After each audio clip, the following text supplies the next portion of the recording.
Une mise au point s'impose dans le dossier de la venue de la Ligue hockey junior majeure Maritime Québec et un peu de civisme est demandé par les élus municipaux de Chandler. Le fait qu'il n'y aura pas de match de hockey junior majeur à Chandler cet automne, alors que 2 matchs opposant l'Océanique et les Saguenayens auront lieu à l'Aréna de Passepébiac les 6 et 7 septembre prochains, sont 2 dossiers bien différents.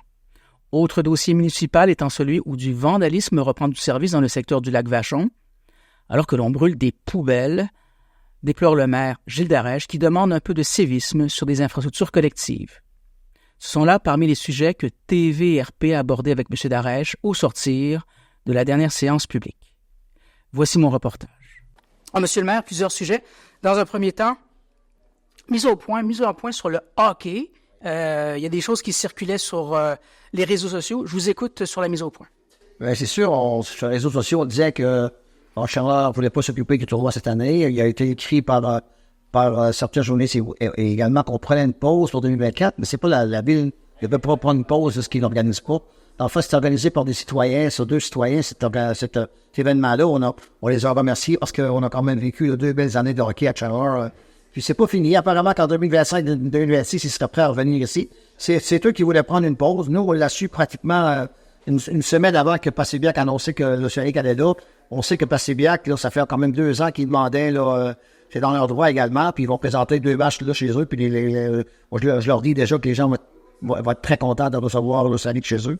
Je leur souhaite bonne chance dans cet événement-là.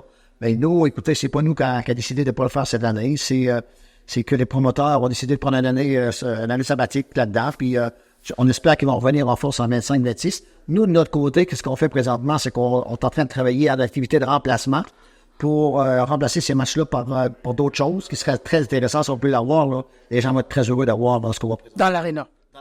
Parfait. Vandalisme, c'est rendu qu'on brûle les poubelles? Bien, on se souvient que l'année dernière, on a été obligé de démolir le poste d'observation au niveau de la promenade du lac Vachon parce que ça faisait 3 fois qu'ils le mettaient en feu. C'était devenu dangereux que quelqu'un brûle dedans parce que ça faisait 3 fois. Alors, on a été obligé de démolir. Quand même. Puis on a été avisé cette semaine qu'il y a des gens qui avaient mis des poubelles en feu. Côté lac Vachon, on jette les ordures à côté des poubelles. On fait toutes sortes de choses comme ça. On demande aux gens d'être...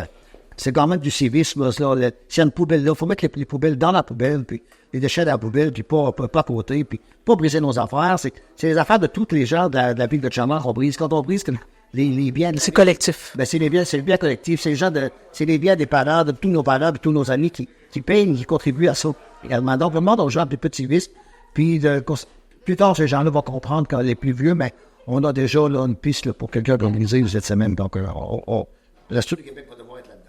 Parfait. Bonne année financière. Ça fait des années, bravo. Oui, absolument. Depuis, on veut parler depuis les années Gaspésia, là, on n'aura pas eu une année financière comme ça. On est fiers de l'annoncer. Évidemment, notre travail porte fruit. On a dit qu'on gérait de façon serrée et responsable. Mais je pense qu'on le fait, malgré toutes les factures qu'on a payées. On le sait, des factures qui étaient incontrôlables et ont baissé aussi. Donc, ce qu'on fait, c'est qu'on va annoncer, là, on attend le dépôt des finances pour pouvoir annoncer le chiffre exact. Mais c'est dans les chiffres, donc c'est quelque chose qui est très important. On sait que quand il y avait ça avant, ces surplus-là, il y avait Gaspésia qui soutenait la ville de Chandler avec un compte de taxe d'environ 1,2 million, donc qu'on a perdu avec la fermeture de Gaspésia. On a perdu cette année aussi tout près de 300 000 $ en péréquation, donc c'est notre argent beaucoup qui paraît pour la ville, mais on a réussi quand même à redresser de façon à annoncer cette semaine, là, la semaine qui va venir, montant important pour la ville de Chandler. OK, juste un dernier mot là-dessus. Ça vous surprend même, cette bonne nouvelle? Est-ce que vous êtes surpris ou? Ben, on a travaillé fort, hein. M. Cyr, aux finances, a fait un très bon travail, puis écoutez, c'est beaucoup de compression, c'est beaucoup de choses, mais ça nous a permis, puis je pense qu'une ville a besoin d'un certain coussin pour, tout comme tout le monde, si t'es chez vous, t'as la laveuse chasseusement, puis t'as pas une scène, ben nous, ça marche aussi comme ça dans la ville. On peut arriver, puis il y a une machinerie qui brise, puis ça nous coûte 50 000, mais ça prend un peu d'argent. Vous avez fait les bons choix, alors? On a fait des choix, oui. On a priorisé des choses, puis on est content d'arriver au résultat qu'on a aujourd'hui. Parfait. Chantier, il va en avoir tout l'été, hein? On sait déjà le pont de Pabot, moi je le prends tous les jours. Oui. Et ça circule. Il y aura d'autres chantiers, vous avez un avis à la population? À Chandler, on dit qu'il y aura beaucoup de chantiers. Tous les chantiers sont à peu près tous à Chandler. Donc, on parle de la nouvelle rue entre Bob-Winnie et Newport, là, qui s'est commencé cette semaine. Ça va terminer en seulement en 2025. Le chemin des tours à Bob-Winnie, c'est commencé.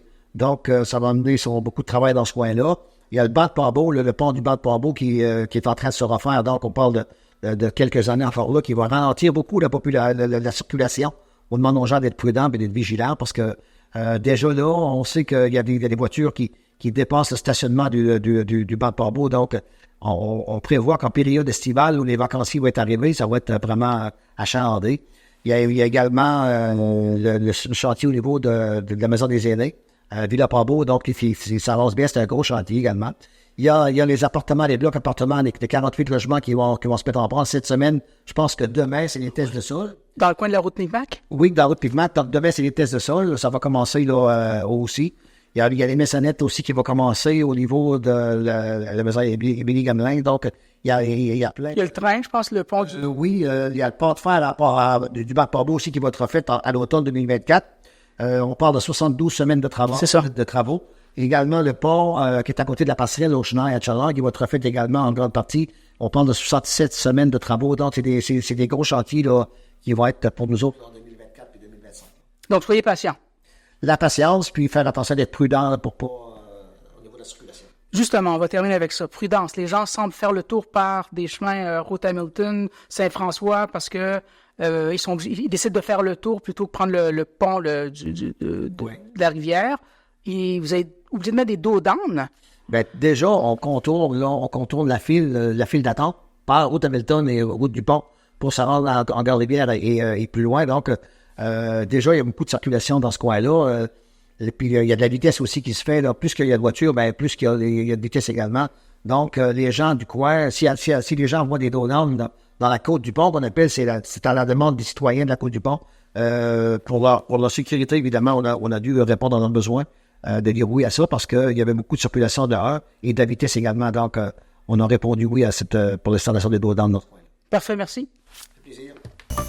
Vous écoutez votre reflet d'ici. Revoyez tous nos reportages sur notre site Internet.